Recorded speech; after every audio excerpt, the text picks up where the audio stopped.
Welcome to Not Milk Never Milk. Subscribe if you're lactose intolerant. You start by disabling the most common cause, VoiceOver. Open Settings, tap Accessibility, then VoiceOver. Once there, flip the VoiceOver switch off. You'll hear speech stop immediately. If you prefer hands-free, ask Siri, turn off VoiceOver. Make sure to check the accessibility shortcut under Settings, right arrow accessibility shortcut. If VoiceOver is assigned, triple-click the side or home button might re-enable it, so remove it to avoid accidental repeats. Once VoiceOver is off, inspect spoken content. Go Settings, right arrow spoken content, and turn off Speak Screen and Speak Selection if active. Next, tap Typing Feedback and disable Speak Auto Text, Character Feedback, and any typing voice options. This stops the keyboard from narrating corrections and characters.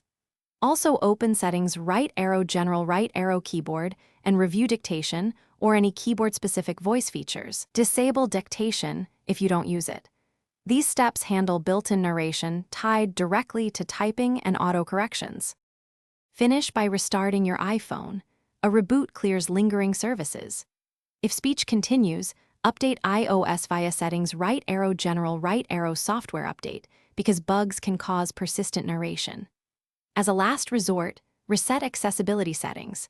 Settings, right arrow general right arrow transfer, or reset iPhone right arrow reset all settings.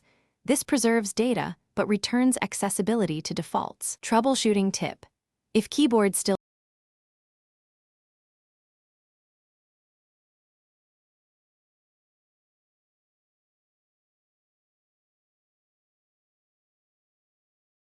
Thanks for watching. If this was helpful, leave a like and consider subscribing. See you next time.